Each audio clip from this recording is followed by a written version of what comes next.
제주의 역사를 꼬닥꼬닥 만나보는 시간 꼬닥꼬닥 걸어서 제주 오늘도 시작합니다. 자, 오늘의 주제는 그 힌트가 이 화면에 있습니다. 1947. 이게 끝이에요? 1947? 네. 1947 뭐 보스턴 영화 있잖아요. 네. 뭐 영화 얘기는 아닌 것 같고. 1947. 감이 오세요?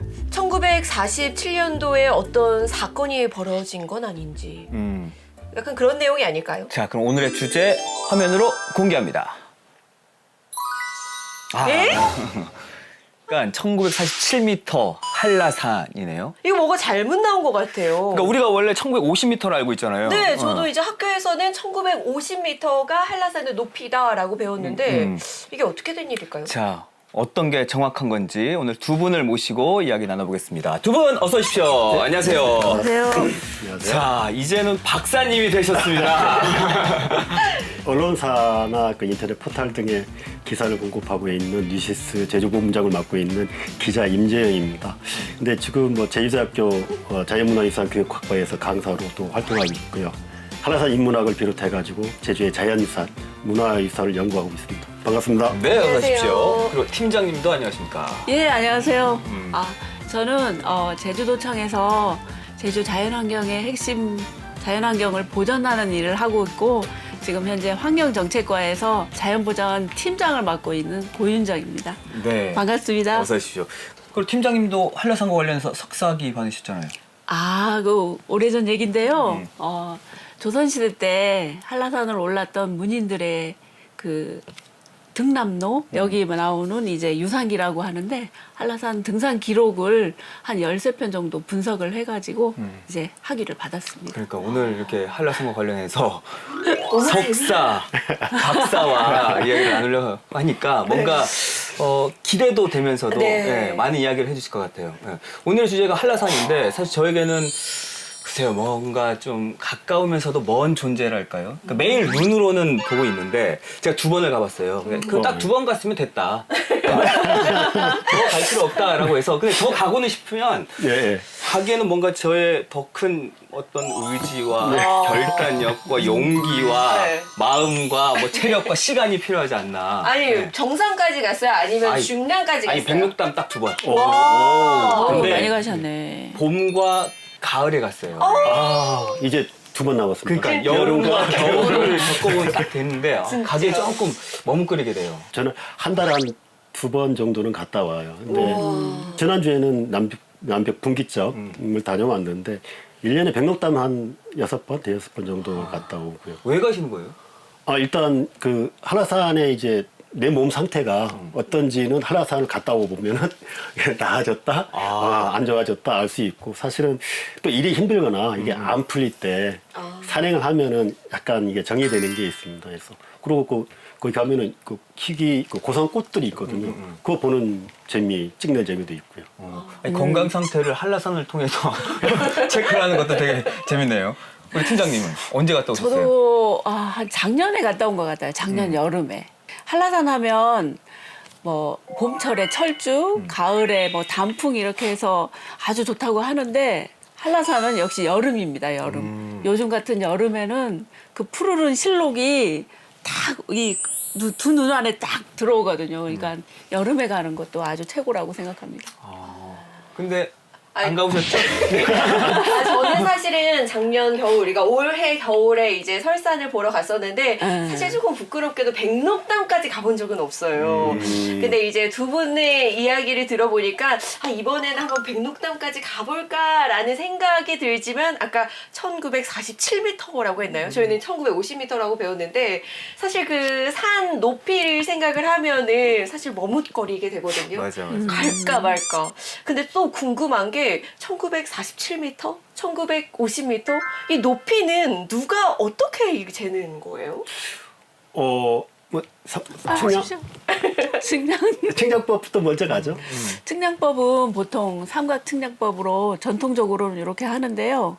현재 이제 인천의 해수면을 0m로 해가지고 재는데 이제 과학이 발달하다 보니까 전통적인 삼각 측량법보다는 현재 위성을 통해서 이렇게 나오는 수치들이 어느 정도 정확하지 않을까 이렇게 생각하거든요. 그러니까 원래 삼각 측량법이라고 하면은 그러니까 직접 재는 게 아니고 그 대를 세워서, 다른 거리와 예. 그 각도로 이용해가지고 네, 예, 점을 되는 이용해서, 거잖아요. 삼각점을 이용해가지고 꼭지점을 예, 이용해서 꼭지점을 이렇게 하고. 한국은 인천 그 해수면 항해 내수면을 하고 있는데 제주는 제주항 내수면을 기준으로 해가지고 그렇죠. 한라산 높이를 예. 재는데 2008년도에 국토지리정보원에서 그 한라산 서벽 정사 삼각점을 박았어요. 그래서 그때 측정했던 그렇게 해서 높이를 측정하기도 합니다.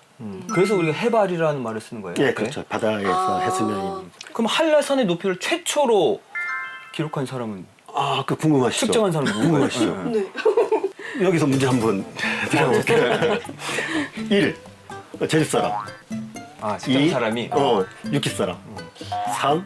외국인. 일단 제주 사람 할 때 활짝 웃으셨거든요. 아니라는 거죠. 일단 제주 사람이라면 이런 문제를 내지 않으셨을 것 같은데 육지 사람 아니면 외국인이지 않나. 저도 그래요. 그러니까 가까이 있을수록 더 안 가게 되고 지금 진실 씨 보면 알잖아요. 딱 그 제주 사람은 아닌 것 같고 제주 사람 눈으로만 보일 것 같아요. 그냥 외국 사람 아니면 육지 사람. 이제 측정을 하게 된 사람이 겐테라는 외국인이네. 대예 외국인이죠. 그 독일인인데 지리학자이자 신문 기자예요. 쾰런 신문사의 기자였는데 중국에 뭐 사건 취재 왔다가 이 조선으로 들어오게 돼요. 그래서 들어오게 되는데 그 극동을 항해하다가 이 바다 위에 우뚝 솟은 산을 보게 됐는데 이 양반이 가슴이 울렁울렁거린 거예요. 그러니까 이게 이 사람 눈에 분명히 화산섬이거든요. 그 과거에 이탈리아 있을 때 여행을 할 때 시칠리아 섬을 봤는데 그 북쪽에 스트롬볼리 산이라는 게 있어요.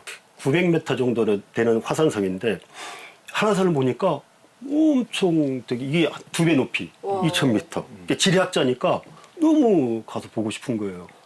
그러니까 뭔가 겐테가 박사님 비슷한 것 같아요. 맞잖아요. 기자이면서 지리학자. 그러네요. 네, 그렇습니다. 그래서 뭔가 취재하러 가고 싶은 느낌. 취재도 예. 있고, 그러니까 학자로서의 궁금증도 있고, 뭐 이렇게 해서 이 한라산을 가게 된 것 같습니다.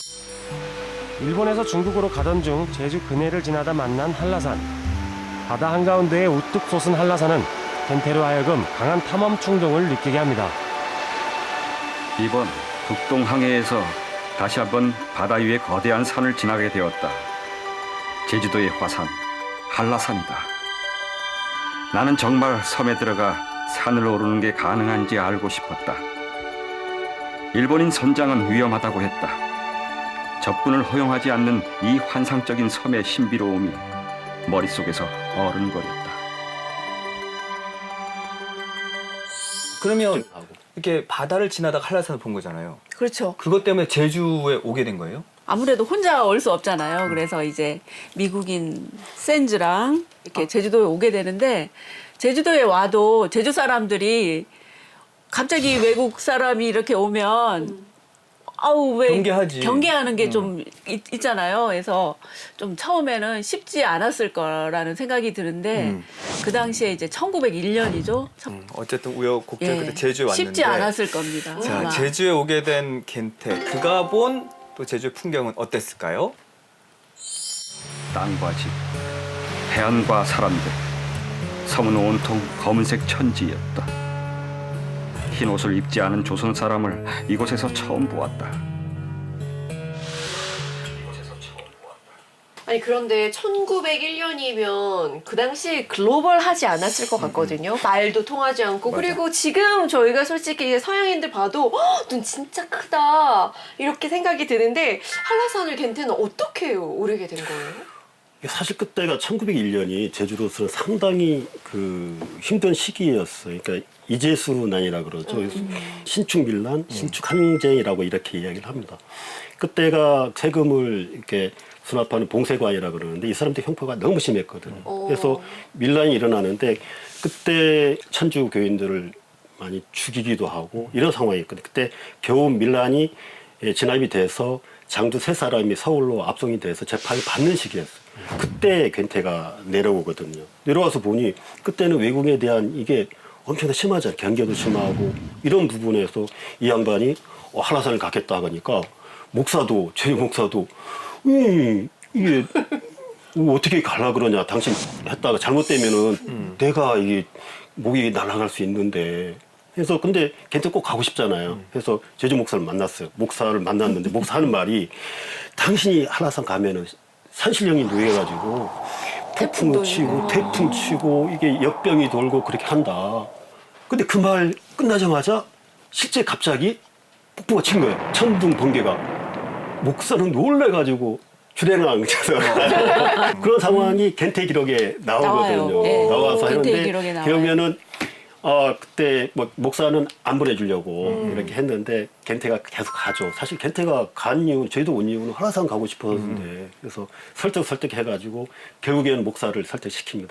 그래서 장비를 챙기고 그래서 일행 12명과 함께 1901년 10월 15일 요때 제주성 서문 쪽으로 출발을 하죠.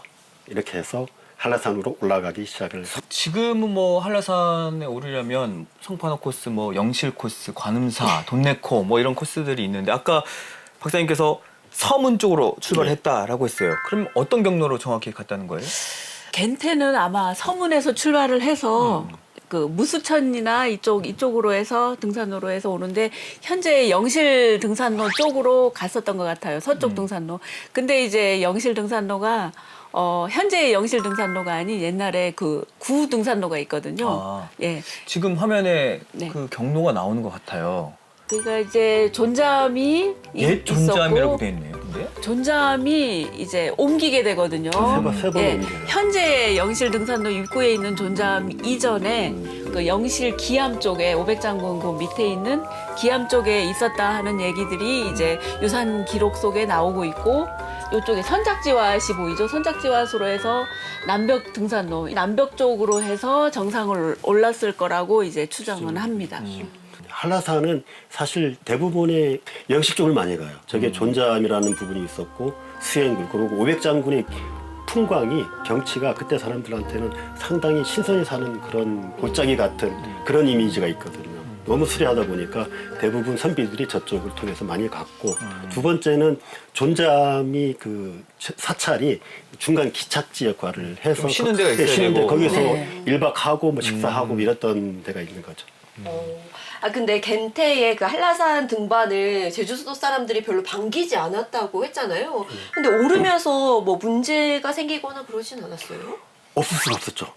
지금은 차 타고 정실까지 가는데 네. 그때 서문 나가가지고 뭐 말 타고 걷고 뭐 이렇게 갔을 거 아닙니까? 근데 거기에 중간에 있는 나무 없는 지대를 지나갈 때는 괜찮은데 나무 있는 지대로 오면 길이 없잖아요. 사실 길이 없으니까 다 이 숲속을 헤치고 다녀야 돼요.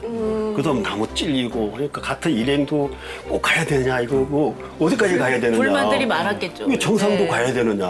정상 가지 말고 힘드니까 돌아갑시다. 뭐 이런 하고 근데 gen태는 반드시 가야 되잖아요. 그러다가 어두워질 때쯤 저기서 뭐 나무 하는 사람들 만난 거야. 벌목꾼들 만나가지고 그래서 벌목꾼 데리고 와가지고 그쪽 숙소로 가게 된 거죠. 그때 당시 숙소가 약간 동굴이라고 그랬는데 우리 제주도 궤 있지 않습니까? 안에 약간 들어가 있는 그쪽에 들어가지 않았는가 생각이 드는데 거기에서 이제 gen태는 그렇게 불만들이 많았잖아요. 네. 나무꾼들을 위해 새로운 사람들 만나가지고 긴장도 하고 저 사람들이 우리를 덮치면 또 어떻게 할까라는 생각도 있었을 거고. 근데 요걸 계기로 해서 gen태는 그때 이야기해요. 나는 한라산에서 가장 인기 있는 사람이다라고 이야기를 하는데 과연 뭐 때문에 요걸 계기로 해서 예, 요거를 계기로 해서 과연 뭐 때문에 그랬을까요? 한라산에서 인기가 있는 사람이다. 가장 인기 있다고 자기 스스로 이야기해요. 오.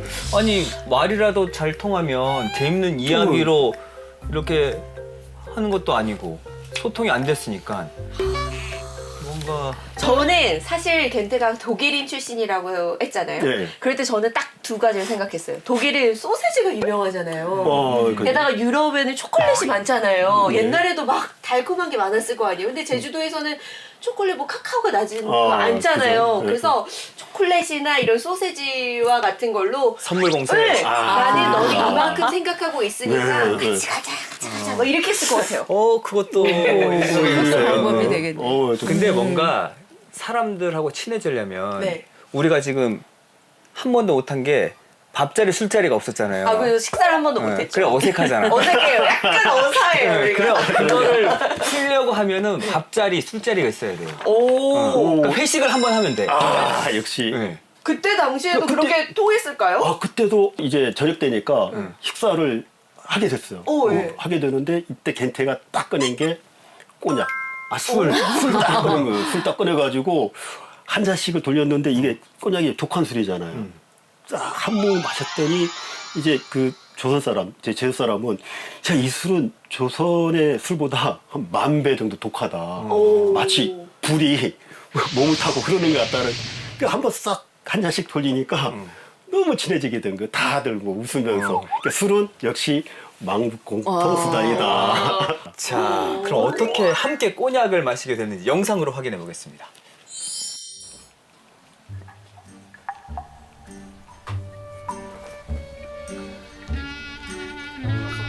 뼛속까지 시려오는 혹독한 산속 추위.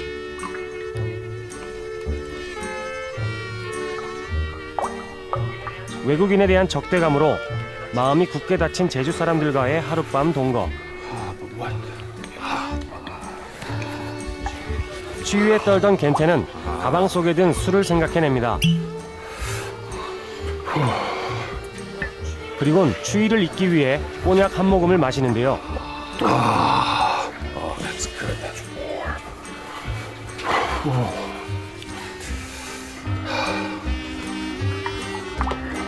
한 모금 더 마시려다 옆에서 떨고 있는 제주인 짐꾼을 본 겐테. Cold? Drink some of this. You're cold, yes? Here. Try drinking some of that. And taste just a little bit, okay? Try that. 생전 처음 맛본 독한 서양술. Try that.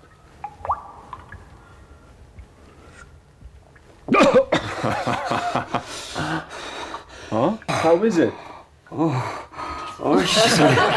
이런 술이서 How is it? Try some more. A little more. 겐테가 건넨 술은 얼어붙은 몸을 녹여줄 뿐 아니라 푸른 눈의 이방인과 제주 사람 사이에 두꺼웠던 벽까지도 이내 허물어줬습니다. Good and warm, yeah? 속이 불이 확 붙어진 게 캔디 장가는 가수가 잠깐 30대였나요? 나이 30. 30? No. Girlfriend. No. 먹겠수가 꼬냑을 나눠 마신 후 동굴 안의 분위기는 그야말로 화기애애하게 변했습니다. 짐꾼들은 겐테의 호의를 받아들였고 겐테 역시 기이하고 도둑처럼 보였던 제주 사람들과 스스럼 없는 대화를 나누다 보니 추위를 잊을 수 있었다고 기록하고 있습니다. 꼬냑으로 상당히 큰 효과를 거두었다. 꼬냑은 조선인들에게 악마의 화신이 마시는 영약처럼 느껴지는 모양이다. 이 프랑스 술은 마치 흐르는 불처럼 몸속으로 흘러가는 기분이 든다든가 조선술 1만 잔을 마신 것 같다고도 했다. 그렇게 해서 곧 동굴 안에 평화롭고 화기애애한 분위기가 감돌았다. 잔뜩 긴장되고 도둑 소굴처럼 살벌했던 동굴 안은 어느덧 요정과 난장이들이 함께하는 목가적인 분위기가 되었다. 모든 불신은 사라지고 이 순간 난 한라산에서 가장 인기 있는 사람이 된 것이 분명했다. 신비의 묘약이 됐어요.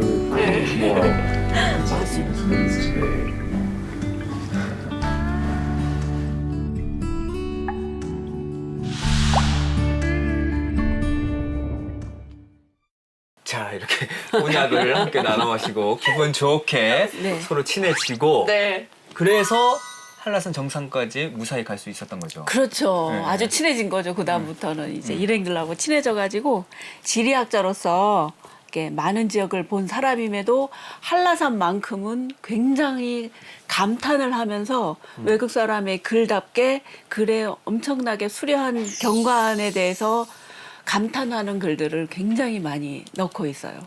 예. 아니 지리학자니까 정말 많은 지역을 봤을 거 아니에요. 그렇죠. 그럼에도 불구하고 한라산에 대한 감동은 더 컸나 봐요. 난생 처음 느껴보는 이런 광경에 대해서 와 이렇게 풍광이 아름다울 수가 이런 조그마한 곳에 이렇게 정말 장관인 이런 이 봉우리 더군다나 화산 지역이잖아요. 그러니까 굉장히 색다르게 이제 다가왔던 거죠. 또 기자다 보니까 글을 잘 썼던 것 같아요. 그렇죠. 잘 쓰기도 했고 사실 그때 이게 마치 정상에서 바라보니 용암이 흘러간 모습을 표현을 해요. 우리가 하천이 이게 그 겐테가 보는 눈에는 용암이 흘러간 자리로 보이거든요.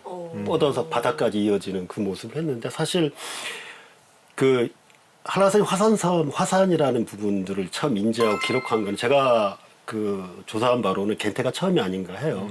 사실 조선 시대 때는 이 화산에 대한 그 개념 자체가 개념이 좀 없었거든요. 적었었죠. 고려사에 보면 1002년에 고려 목종 때 그 붉은 물이 솟아나서 와석이 됐다라는 표현이 있는데 이게 아마 그 제주도의 마지막 화산 폭발을 묘사한 거라고 이야기를 하는데 여기에도 화산이라는 명칭은 없어요. 근데 겐테는 사실 지리학이 유럽에서 먼저 발달이 됐거든요. 그러니까 그 일정을 받고 근데 아시아, 동양 이렇게 와서 보니 제주도의 이 섬에 어마어마한 화산이 있었던 거죠. 놀랄 수밖에 없었던 거고. 그리고 제주 한라산이 화산지대라는 게 이 공식적으로 이야기된 거는 일제강점기 때 그 지질조사를 하면서 이렇게 된 걸로 알고 있습니다. 네, 그럼 한라산 정상에 오른 겐테의 감상을 또 영상으로 확인해 보겠습니다.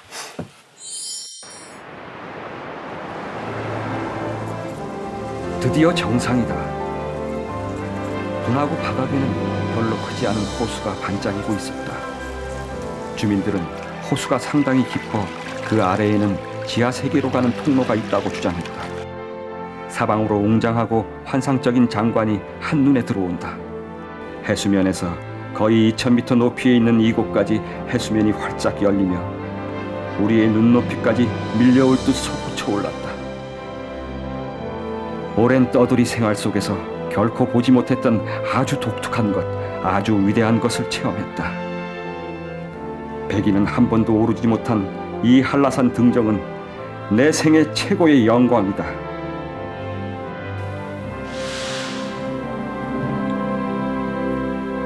와, 그때 이 어떻게 겐테의 감동이 저한테도 약간 밀려오는데요. 네.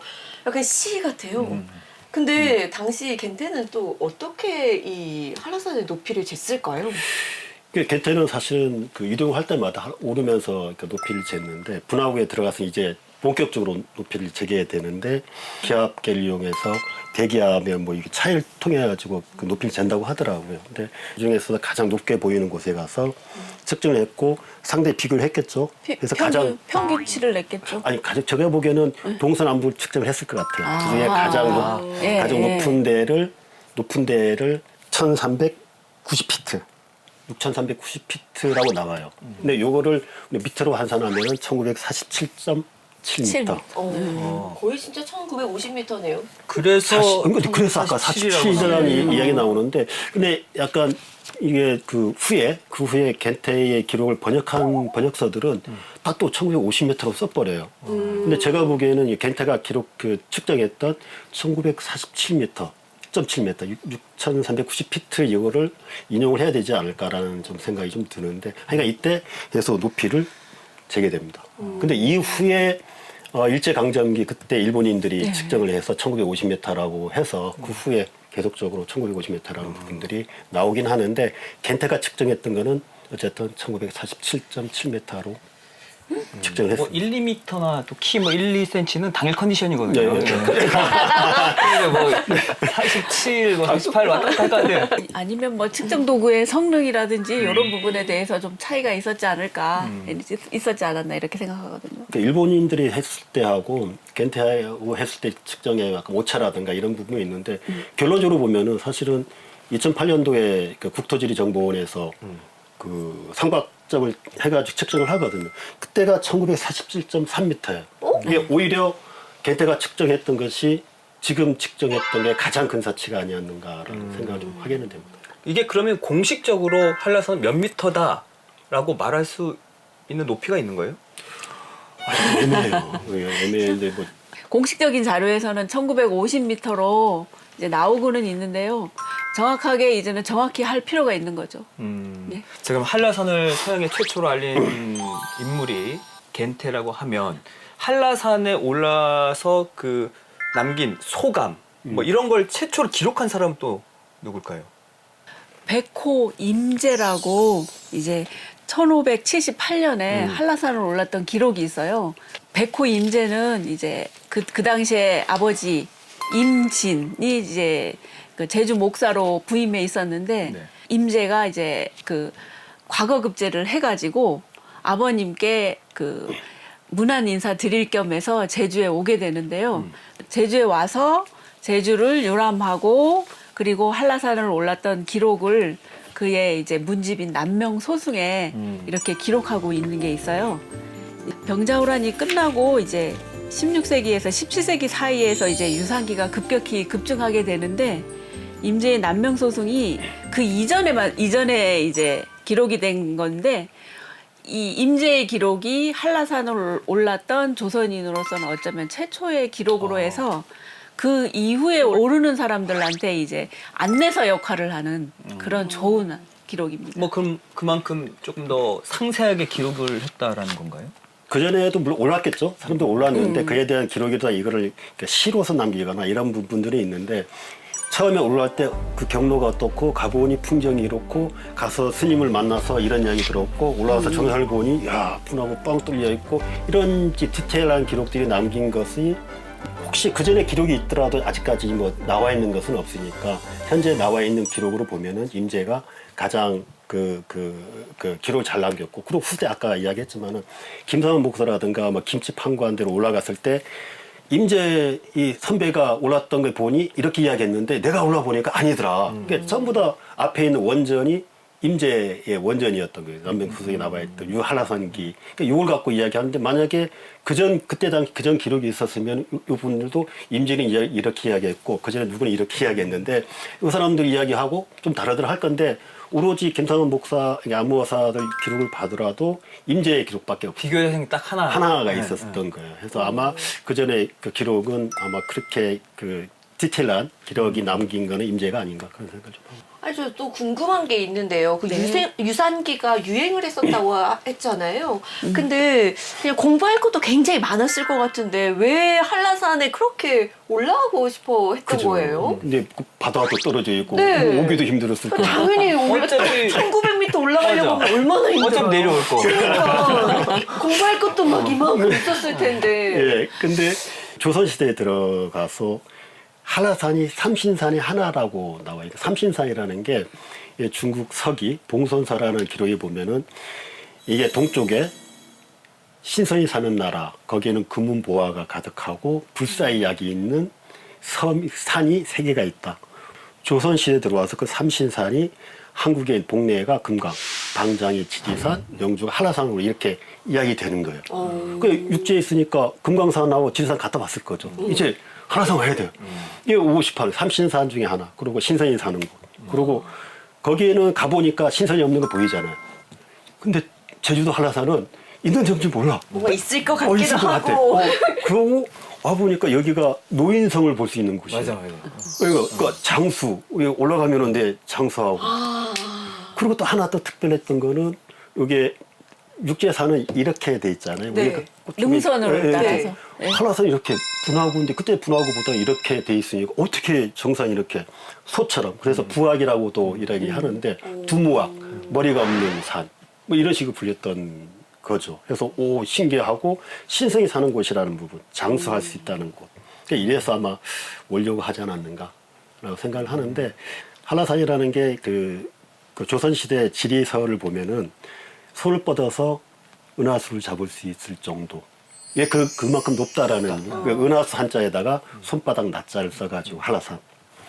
아니, 그 당시에는 만약에 가고 싶다라고 마음만 먹으면 한라산 오를 수가 있었나요? 아무나? 아니요. 그러니까 아까 이야기했듯이 목사가 이야기했듯이 산신령이 사는 데인데 우리가 멀리서 보게 되면 우리 백록담이 한라산과 맞닿아 있잖아요. 그러니까 하늘과 맞닿아 있고 저기 신이 사는 데. 고대부터 산의 정상에는 신이 내려오거나 신이 살고 있는 이런 데가 인식이 있어서 함부로 못 갔죠. 그렇게 정말 제한된 사람들 갈 수 있는 그러니까 뭐 그쵸. 선비 정도. 네. 제사를 지내가거나 아, 산에 이제 한라산에 그러니까 산신 아니면 하늘 제사를 지내러 가는 정도. 한라산 산신제를 한라산 그 북벽 그 정상에서 지냈다는 그 기록이 있거든요. 그래서 제주 목사로 부임해 왔다든지 아니면 뭐 판관으로 부임해 오면 재관의 자격으로 해서 예 이제 정의원하고 대정의원에 같이 해가지고 이제 같이 올라가는 거죠. 재관 자격으로 해서. 그리고 뭐 산수유람뿐만 아니라 재관 자격으로도 가지만은 워낙 한라산이 이 생물 다양성이 높은 지역이다 보니까 자연 풍물이 다른 지역에서 볼 수 없는 이런 식생이라든지 뭐 이런 모습들이 워낙 다르니까 이런 것들을 기록하기 위해서도 오르고. 예. 그러면 그 한라산을 정상까지 갔다고 지금 기록된 사람, 뭐 선비 누가 있어요? 보통은 이제 임제를 중심으로 해서 임제가 최초로 되겠고요. 이제 김상원 목사라든지 김치, 이증, 뭐 김성구 현감, 정의현감 같은 경우 있고, 그 다음에 뭐 이영상 목사라든지 이제 이해조, 그 다음에 유배인으로서는 이제 조관빈하고 최익현 이렇게 올랐고, 그 다음 제주인으로서는 이제 최익현의 제자라고 알려진 이제 김희정 옹이 되겠죠. 김희정 옹이 그 당시에 한라산을 오른 이제 기록으로 나옵니다. 그러니까 여기서 그때 이분들이 어떻게 올랐을 것 같아요? 걸어서? 걸어서죠, 당연히. 퀴즈? 아, 퀴즈는 아닌데 이게 그분들 양반인데 어디 양반이 걸어다녀요? 강화 타고 갑니다. 말 타고 가고요. 겨녀. 사람 어깨에 하는 겨녀 타고. 그러면은 말 타고. 걸을 맨 사람, 가마를 맨 사람은 누구? 이 탐나의 백성들이 그러니까요. 맺죠. 거기 가서 제주도민들일 거 아니에요. 제주도민들이죠. 그래서 가면은 물론 정상 가기 전에는 말에서 내려요. 말 내려가지고 걸어가긴 하는데 일부 구간, 정상 가기 전 일부 구간이고 나머지는 말 타고 가마 타고 이렇게 오죠. 근데 정상에 가잖아요. 제사 지내러. 딱 가면은 정의현감, 대정의감 딱 와요. 그럼 제사 지내야 되잖아. 그러면은 뭐 말로만 지냅니까? 이거 제상을 차려야 되잖아요. 그럼 누가 갖고 가요? 그거요? 양반이 갖고 가요? 안 되죠. 사실은 제가 드리고 싶었던 이야기는 선비도 그렇게 갔으나 거기에 같이 갔던 우리 제주 사람들, 예. 많이 고생했다라는 그 이야기를 하고 싶은 예, 맞습니다. 그때는 또 길도 예쁜 길이 아니었잖아요. 아니었어요. 그래서 말이 이제 그 구상나무, 이제 소나무라고 표현되는데 구상나무에 긁히고 해서 이제 뭐 걸려서 넘어졌다 하고 그런 얘기들도 많이 나오고요. 그 다음에 이제 제주 사람들이 뭐 솥단지 다 지고 이고 가고 심지어는 악공도 데리고 갑니다. 검은고 맨 악공까지 데리고 가고. 가서 뭐 해야 예. 되니까. 진짜 저랑 비슷하게 가깝지만 먼 존재. 저는 가고 싶지만 제주도는 그 당시에 가고 싶지 않은. 그러니까 가고 싶지 않아요. 한 번 갈 때마다 뭐 20-30명은 보통으로 대동해서 그럴 가는 거야, 거죠. 그러면 아까 겐테 같은 경우에는 서문 쪽, 그러니까 영실 쪽으로 올라갔다고 하면 네. 그 임제 같은 경우는 어떤 경로로 올랐어요? 임제는요, 일단 서쪽으로 오르긴 해요. 오르긴 하는데, 이제 존잠이, 현재의 존잠이 아닌, 영실 기암 쪽에 있었거든요. 거기서 묵게 되는데, 이 임제가 오른 시기가 2월 달이에요. 그러니까 눈이 쌓이잖아요. 눈이 쌓이니까 거기서 절에서 머무는데, 눈이 녹기를 기다리기도 하고 이렇게 하는데 워낙 눈이 많이 쌓이고 하니까 계속 하늘만 쳐다보는 거죠. 그러다가 우연찮게 이제 날씨가 개이니까 올라가게 되는데 한라산 정상까지는 이제 오르는데 내릴 때는 남쪽으로 내려오게 됩니다. 지금 지도가 나오는데 예, 남쪽으로 이쪽에 그 기록에는 두타사라고 나오는데 두타사로 해서 효둔촌 남쪽으로 내려서 의기원에서 말을 갈아타고 다시 동쪽으로 해서 제주목으로 돌아왔다는 그런 기록이 나와요. 반바퀴를 거의 돈 거라고 볼 수 있겠어요. 자, 그럼 그렇게 한라산 정상에 오른 백호 임제는 또 어떤 감상을 남겼을지 영상으로 확인해 보겠습니다. 최정상에 도착하자 거기는 구덩이가 움푹 패여 못을 이루고 있었다. 석공이 빙 둘러싸여 둘레가 7, 8리가량 됐다. 바위에 기대어 아래를 내려다보니 물은 유리처럼 맑아 깊이를 측량할 수 없었다. 인간 세계와는 3천리나 떨어져 있으니 난새의 퉁소 소리가 들리는 듯하고 신선의 수레가 보이는 듯하다. 그럼 여기에서 퀴즈 하나 낼게요. 네. 예. 그 옛날 선인들이 한라산 곳곳에 이제 한라산 백록담의 장관을 이렇게 감흥을 남겼는데요. 어떤 방식으로 남겼을까요? 뭐 일단 조선시대 선비들은 또 이렇게 좀 점잖잖아요. 그래서 시로 이렇게 한 편씩 시를 예, 싹 써가지고 예, 남겼지 않을까. 그러니까 가져간 종이에다가 네, 그냥 이렇게 해서 뭐 묻어뒀는지는 어땠는지 모르겠지만 어쨌든 이제 다 글을 쓰시는 분들이니까 뭔가 글로써 이렇게 시로 남겨서 거기를 이제 뭐 이렇게 두고 온다든지 아니면 가지고 온다든지 어쨌든 이렇게 시를 썼을 것 같다는 생각이 아니면 드는데. 글 아니면 그림이겠죠. 그래서 그림으로 남길 수도 있는데 뭐 같이 갔던 사람 아까 견여 예.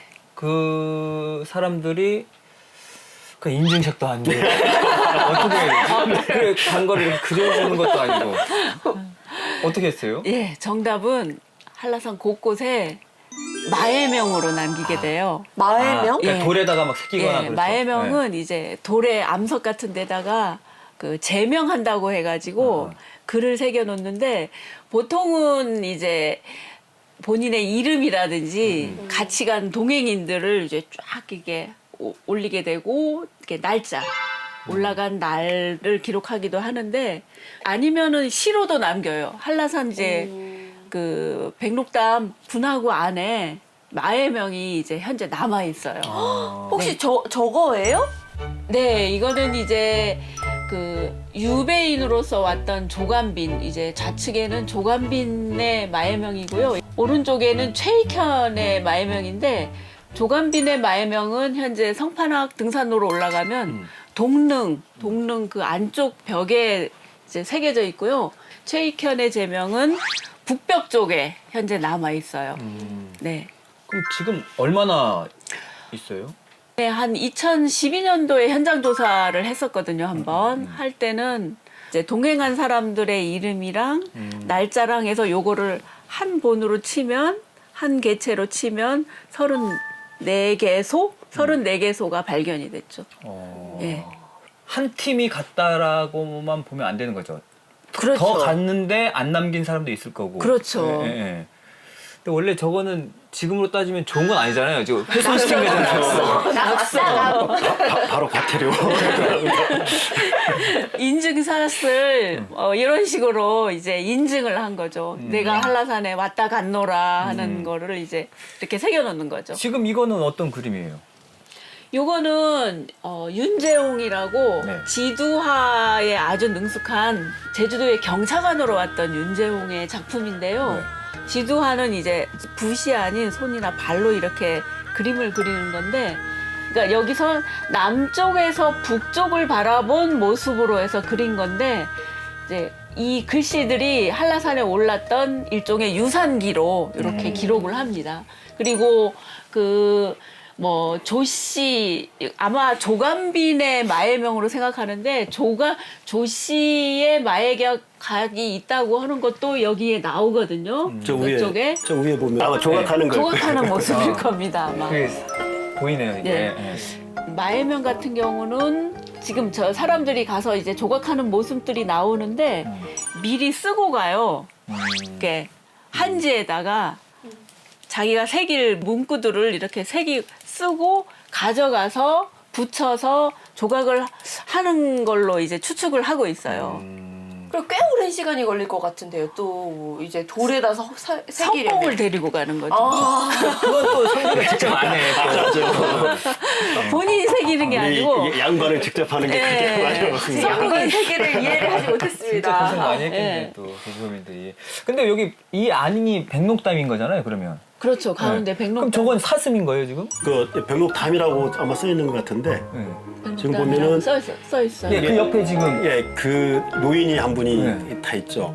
그러니까 저게 그 사슴인데 아마 흰 사슴이 아닐까. 신선.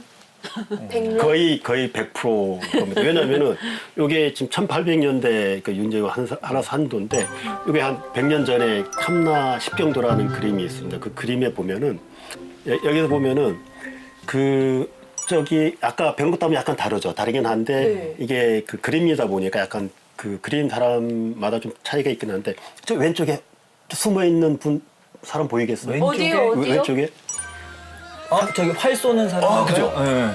이게 그때 당시 임재가 그 한라산 올랐을 때 존재하면 스님이 이야기를 해줘요. 그 여기 전설을. 이게 한 1000여 마의 그 무리의 사슴을 데리고서 흰 노인이 흰 사슴을 타고 나타났어요. 산책이라고 하는데 한자로 산책, 산직이 사냥꾼. 산직이. 뭐 산장이. 이 사람이 화살로 쏴요. 끝에 있는 이 노인 쪽, 신선 쪽 못하고 저 끝에 있는 딱 쏘니까 얘 놀랄 거잖아요. 그래서 그 신선이 한번 싹 훑어보더니 숫자 세고 휘파람 싹 불면서 사라졌다라는 전설이 있다라고 스님이 임재한테 이야기를 해줘요. 근데 그 이야기가 계속 내려오는 거죠. 그래서 김치까지 오니까 김치 판관까지 오니까 이제 저 모세는 여러 신선이 신선들이 백록 하얀 사슴을 물을 먹였다. 그렇게 해서 백록담이라는 이야기가 이름이 지어졌다. 이런 유래가 있다고 합니다. 와, 너무 신기한데요? 아니, 진짜 마해명부터 아까 전설, 그 삼신 전설, 그리고 또 한라산도에는 정말 다양한 이 한라산의 이야기가 담겨져 있는 것 같은데, 정말 기록의 중요성을 또 한 번 느끼게 되는 것 적어야 같아요. 돼. 네, 맞습니다. 남겨야 적어야 돼요. 적어야 됩니다. 적어야 돼요. 손으로 그린 그림인데도 우리가 사진으로 찍었을 때 모습하고 네. 흡사하게 그림을 잘 그렸다고 지금도 봐도 이제 다시 새롭게 보니까는 다시 감탄이 나오네요. 그만큼 이제 한라산을 이제 기록해 둔 게 중요한 거잖아요. 그렇죠. 중요하죠. 앞으로 이제 이게 다 제주 사람들이 이제까지 살아온 기록들이 이제 역사인데 이런 기록들이 앞으로 더 많이 발굴돼 가지고 우리가 이제 한라산을 어떻게 지켜나가고 보존해야 될지 하는 이런 중요한 자료로 쓰는 이런 토대가 돼야 될 것 같아요. 그런 지금 연구들이 많이 이루어지고 있나요? 일단은 이제 박사님 같이 한라산의 어떤 인식이라든지 이런 부분들에 대해서 연구되어지는 부분들도 있고요. 또 그런 후학들이 또 더 많이 나와야죠, 앞으로. 네. 그러니까 지금은 우리가 한라산 쉽게 오를 수가 있지만 그 당시에는 그렇지 못했기 때문에 그 당시 사람들은 어떤 미지의 세계라든지 동경의 공간으로 생각하지 않았나 싶은데 그러기도 하고요. 한라산은 일단은 신성한 공간이었고 신선이 사는 데였고 신이 머무는 데였고 그러고 한편으로는 우리 그 제주의 무속신앙을 보면은 당신이 있죠. 제주 사람들이 그 한라산에 대해서 상당히 의지하면서 살아왔어요. 지금까지 쭉. 앞으로도 아마 그럴 것 같은데. 근데 그 과거에 겐테가 제주에 와서 반했듯이 그 외국인이 오면 반할 수밖에 없거든요. 근데 이게 아마 한라산이 이제 세계의 보물이 아닐까 이런 생각을 갖고 있습니다. 아까 겐테가 남긴 감사 글을 보니까 그 당시 제주도민들은 그 백록담 물을 지하 세계로 이어지는 그런 의미로 생겼잖아요. 갖고 있다. 예, 그런 의미로 갖고 있습니다. 그러면 지금 제주 사람들에게 한라산은 어떤 의미일까라는 생각도 하게 되는데 혹시 박사님에게 한라산은 어떤 공간이에요? 좀 평생의 화두? 그러니까 풀어야 될 부분? 그러니까 지금까지 자연 생태에 대한 부분들을 많이 이야기를 했는데 이게 한라산이 과연 우리 제주 사람들에게 인문학적으로 어떤 의미를 갖고 있을까? 이 부분에 대해서 그동안에는 약간 등산 쪽 이야기를 많이 했거든요.